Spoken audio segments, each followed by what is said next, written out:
असंभव। क्या तुम्हें अंदाजा भी है कि तुम क्या बोल रहे हो? गुरुदेव, इसलिए तो मैंने शक्ति संस्कार आपके समक्ष कराने का सोचा। आप जानते हैं महकक्ष में कितने महान योद्धा ने अपनी सिद्धियां प्राप्त की हैं। कि अगर हम उस महकक्ष में अंबा का शक्ति संस्कार कराएं तो क्या ये संभव नहीं है गुरुदेव? कुंडार में सबसे समृद्ध परिवारों में से एक चंद्रसेन परिवार के घर में खुशी का माहौल है, क्योंकि आज उनकी बेटी अंबा का शक्ति संस्कार होने वाला है, जिसमें अंबा को उसकी शक्ति के अनुसार एक दिव्यास्त्र मिलेगा। अगर अंबा एक शक्तिशाली योद्धा बनकर सामने आती है तो इस सेंद्रसेन परिवार शक्तिशाली बन जाएगा। तुम मेरी बेटी हो।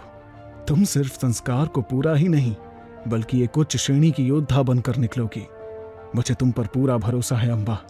सिद्धार्थ तैयार है?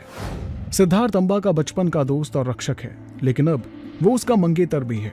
विक्रमादित्य के आदेश को मानते हुए अंबा महकक्ष में ध्यान मुद्रा की तैयारी कर रही थी, लेकिन तभी आसमान से बहुत जोर की बिजली कड़की और छत को चीरती हुई सीधा अंबा के ऊपर गिरी। मगर यह सिलसिला रुका नहीं। गुरुदेव के मंत्र पाठ खत्म होने पर भी यह बिजली गिरना बंद नहीं हुई। गुरुजी, ये क्या हो रहा है? अंबा पर इतना वज्रपात क्यों हो रहा है? यह तुम्हारी वजह से हो रहा है।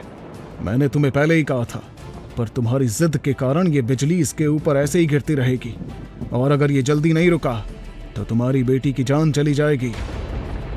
गुरुदेव, मैं आपसे विनती करता हूं, कृपया अंबा को बचाइए। इसका कुछ समाधान तो होगा। एक ही रास्ता है। किसी को अपनी उपचक्रों की ऊर्जा अंबा को सौंपनी होगी ताकि उसका 5वां चक्र सक्रिय हो जाए, तभी ये शक्ति संस्कार पूरा होगा। सिद्धार्थ बेटा, अंबा की जान बचाने के लिए तुम्हें त्याग करना होगा।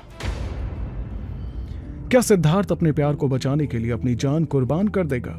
क्या अंबा बच पाएगी और शक्ति संस्कार के बाद वो शक्तिशाली हो जाएगी? किस वजह से विक्रमादित्य अपनी बेटी की बलि देने को तैयार थे? क्या लालच की मार पड़ेगी महंगी?